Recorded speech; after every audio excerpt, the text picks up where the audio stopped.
Dear students, welcome to my YouTube channel the chemistry world by D K sir.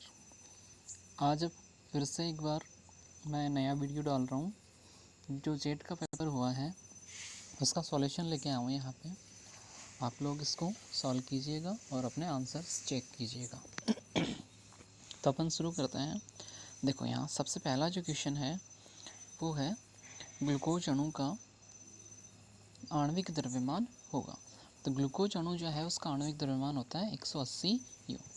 दूसरा question है द्रव्यमान संरक्षण का नियम दिया गया है। तो द्रव्यमान संरक्षण का नियम दिया गया था एंटोनी लेवोजियर ने। तो इसका आंसर आएगा फर्स्ट। क्वेश्चन नंबर 3 जो है किसी परमाणु में उपस्थित 2 इलेक्ट्रॉनों की चारों क्वांटम संख्याएं एक समान नहीं हो सकती, यह कहलाता है। तो ये पावली का अपवर्जन सिद्धांत कहलाता है। पावली ने ये बताया था। क्वेश्चन नंबर 4 है कि O-2 रेनाइन सम इलेक्ट्रॉनीय है।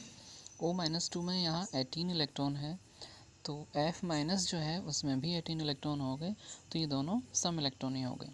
नेक्स्ट क्वेश्चन नंबर 5 है अमोनिया की आकृति होती है। तो अमोनिया जो है उसकी आकृति होती है पिरामिडी। इसका संकरण जो है sp3 होता है, परंतु इसकी जो स्ट्रक्चर होती है वो होती है पिरामिडी। क्वेश्चन नंबर 6 है कि 2MnO4 में Mn की ऑक्सीडेशन स्टेट कितनी होती है, ऑक्सीकरण अवस्था कितनी होती है, तो इसकी आती है +6। नेक्स्ट क्वेश्चन नंबर अभिक्रिया में वेग बढ़ाने से उत्प्रेरक का मुख्य कार्य क्या है। तो इसका रीज़न आएगा कि अभिक्रिया पथ में परिवर्तन, जिससे अभिक्रिया के लिए सक्रिय ऊर्जा घट जाती है। मीन्स जो उत्प्रेरक होता है वो किसी भी रिएक्शन में सक्रियण ऊर्जा, जो एक्टिवेशन एनर्जी होती है, उसको कम करके रिएक्शन को बढ़ा देता है। ठीक है, तो इसका आंसर आएगा सेकंड आंसर। नेक्स्ट अपन क्वेश्चन नंबर 8 की तरफ चलते हैं। क्वेश्चन नंबर जो 8 है वो है किसी रासायनिक अभिक्रिया के ताप में 10 डिग्री सेल्सियस की वृद्धि करने पर अभिक्रिया का वेग स्थिरांक होता है। तो ये लगभग 2 गुना हो जाता है अगर 10 डिग्री सेल्सियस किसी भी रिएक्शन का तापमान बढ़ा देते हैं तो। इसके बाद है NH2- का संयुग्मी अम्ल होगा। तो NH2- का संयुग्मी अम्ल निकालने के लिए हमें ये पता होना चाहिए कि NH2- यहाँ किस तरह का कार्य करेगा। तो संयुग्मी अम्ल जिसका भी होता है वो खुद क्षार होता है, और क्षार का मतलब होता है जो प्रोटॉन ग्राही होता है, प्रोटॉन ग्रहण करता है। तो जब ये प्रोटॉन ग्रहण करेगा तो उसके बाद बनाएगा NH3, तो इसका संयुग्मी अम्ल बन जाएगा NH3।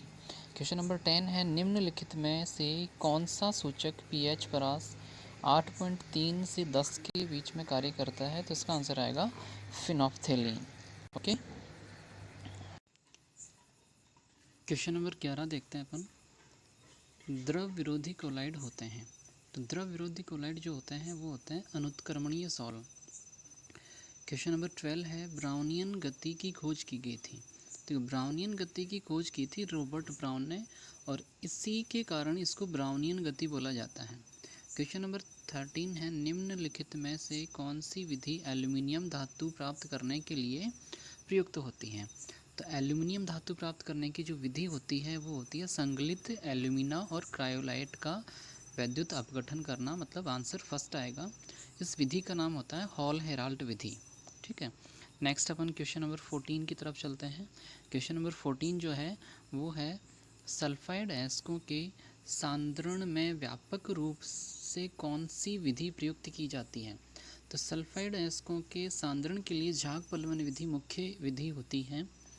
क्वेश्चन नंबर 15 है निर्जलीकृत Na2CO3 को कहा जाता है।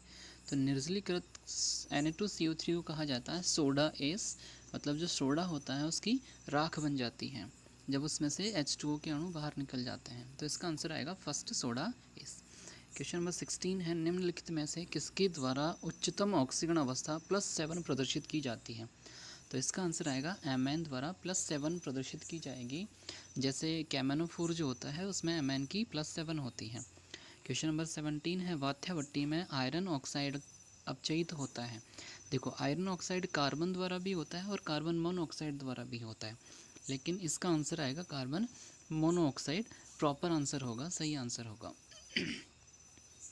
नेक्स्ट क्वेश्चन नंबर 18 है क्रोमियम का बाह्यतम इलेक्ट्रॉनिक विन्यास क्या होगा, तो क्रोमियम जो है वो एक अपवाद होता है, उसमें 3d5 4s1 होता है, 4s2 के इलेक्ट्रॉन 3d में कन्वर्ट हो जाते हैं क्योंकि ये स्टेबल विन्यास प्राप्त कर लेता है इस वजह से।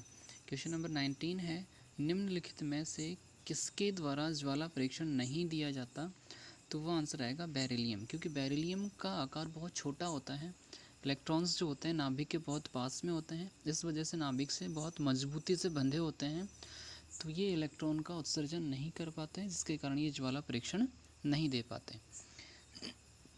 नेक्स्ट आगे चलते हैं। क्वेश्चन नंबर 20 है, निम्नलिखित में से प्रतिचुंबकीय होगा। प्रतिचुंबकीय का मतलब होता है कि जिसके पास अनपेयर्ड इलेक्ट्रॉन नहीं होते, तो ये आएगा Zn+2।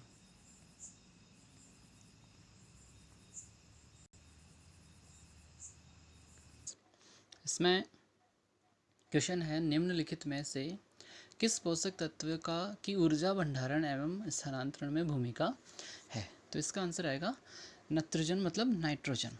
नेक्स्ट क्वेश्चन नंबर 22 है, यूरिया की कितनी मात्रा 60 किलोग्राम नाइट्रोजन प्रदान करती है, तो यूरिया की 130.43 ग्राम जो मात्रा है वो 60 किलोग्राम नाइट्रोजन प्रदान करेगी।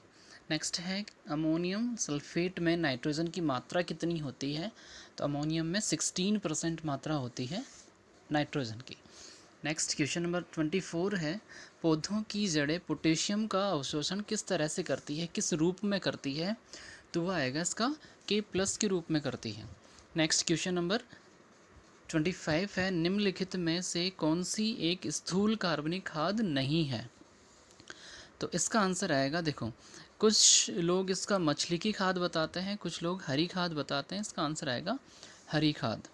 क्वेश्चन नंबर 26 जो आएगा वो है, यदि मृदा की चालकता 4 डेसीसीमेंस मीटर प्रति मीटर से अधिक है, पीएच का मान 8.5 से ज़्यादा है, और जो विनिमयशील सोडियम प्रतिशतता होती है ESP जो होती है, एक्सचेंजेबल सोडियम परसेंटेज 15 से ज़्यादा होती है, तो उसको लवणीय और क्षारीय दोनों तरह की मृदाओं के अंदर माना जाता है, तो इसका आंसर आएगा 4th।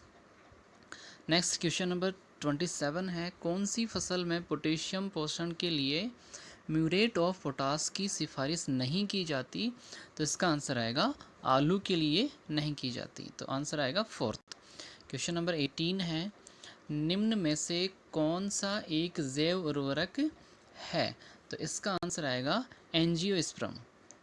फर्स्ट जो आएगा इसका 28 का आएगा एंजियोस्पर्म। क्वेश्चन नंबर 29 है, गाय के दूध में लैक्टोज को कहा जाता है, लैक्टोज को बोला जाता है दुग्ध शर्करा। गाय का दूध हो चाहे भैंस का दूध हो, लैक्टोज हर दूध में पाई जाती है, जिसको दुग्ध शर्करा भी बोला जाता है। क्वेश्चन नंबर 30 है, दही में औसत प्रोटीन प्रतिशत होता है, तो दही में 3.2 से 3.4 के बीच में प्रोटीन पाया जाता है, तो इसका आंसर आएगा फर्स्ट। 31 जो है, बंध रहित अनुनाद जाना जाता है, तो बंध रहित अनुनाद अति संयुग्मन को कहा जाता है, नो बॉन्ड रेजोनेंस। इसके बाद आता है कार्ब एनाइन का आपेक्षिक स्थायित्व का क्रम, तो कार्ब एनाइन जो होता है उसका क्रम होता है 1 डिग्री, 2 डिग्री और 3 डिग्री, मतलब सबसे स्टेबल जो होता है वो 1 डिग्री होता है, उसके बाद 2 डिग्री होता है और उसके बाद होता है 3 डिग्री, तो ये क्रम होता है कार्ब एनाइन, कार्ब रिनाइन के स्थायित्व का। क्वेश्चन नंबर 33 है, निम्नलिखित में से सबसे अधिक अम्लीय प्रकृति होती है, देखो अम्लीय प्रकृति केवल एल्काइन में ही पाई जाती है, और एल्काइन में भी जो अम्लीय हाइड्रोजन होते हैं उसी की वजह से होती है, तो इसका आंसर आएगा 3rd एथाइन। 34 है, निम्न अभिक्रिया में मुख्य उत्पाद P है, मतलब यहाँ एक एल्कीन दे रखा है और उसके ऊपर HBr का योग करवा रहे हैं, लेकिन पेरोक्साइड की उपस्थिति में हो रखा है, तो यहाँ एंटी मार्कोनिकॉफ नियम लगेगा। उसके अकॉर्डिंग जो Br है नेगेटिव पार्ट वो CH2 पर जुड़ेगा और H जुड़ेगा CH पर, H CH पर जुड़ेगा और Br जुड़ेगा CH2 पर, इस वजह से इसका आंसर आएगा फर्स्ट। एल्डिहाइड से कीटोन का विभेद निम्नलिखित के उपयोग से कर सकते हैं, तो एल्डिहाइड और कीटोन में विभेद करने के लिए अपने पास यहाँ फैलिंग सॉल्यूशन होता है, फैलिंग विलयन काम में लिया जाता है। नंबर 36 जो है वो है, जब एसिटामाइड को निम्नलिखित अभिकर्मक द्वारा अलग से क्रिया कराई जाती है तो इसमें से मिथाइलएमीन प्राप्त होता है। किससे मिथाइलएमीन, मतलब किससे क्रिया करवाएंगे एसिटामाइड की कि मिथाइलएमीन प्राप्त हो जाएगा? तो इसका आंसर आएगा NaOH और Br2 का जलीय विलयन। ये रिएक्शन जो है ये है हॉफमान ब्रोमामाइड अभिक्रिया। क्वेश्चन नंबर 37 है, कीटोन और हाइड्रोजन साइनाइड की अभिक्रिया से साइनोहाइड्रीन बनने का उदाहरण है। ये एक तरह की नाभिक स्नेही योगात्मक अभिक्रिया होती है, न्यूक्लियोफिलिक एडिशन रिएक्शन होती है। क्वेश्चन नंबर 38 है, टेफ्लॉन प्राप्त करने के लिए जिस एकलक अणु का उपयोग होता है वह है, तो टेफ्लॉन होता है पोली टेट्राफ्लोरोएथीन और इसकी एकलक इकाई जो होती है वो होती है टेट्राफ्लोरोएथीन, TFE, टेट्राफ्लोरोएथीन। ठीक है। नेक्स्ट 39 क्वेश्चन जो है वो है, सॉर्बिक अम्ल और प्रोपिनोइक अम्ल के लवण होते हैं। तो ये एक तरह के खाद्य परिरक्षक होते हैं जो पनीर और बिस्किट वगैरह जो होते हैं उनके परिरक्षण के काम में आते हैं। ड्रगों का वर्ग 40वां क्वेश्चन है, ड्रगों का वर्ग जिसका उपयोग तनाव के उपचार के लिए किया जाता है। मतलब बहुत ज़्यादा अगर टेंशन होती है, अवसाद होता है, चिंता होती है तो उसके लिए प्रशांतक काम में लिए जाते हैं जिनको ट्रैंकुलाइज़र बोला जाता है। इनको लेने से क्या होता है, नींद आने लगती है और वो जो टेंशन है वो कम होती है। तो ये जेड के पेपर का सॉल्यूशन था। आप लोग अपने अपने आंसर चेक करना और मुझे ज़रूर बताना कि किसके कितने सही हो रहे हैं। Okay, thank you.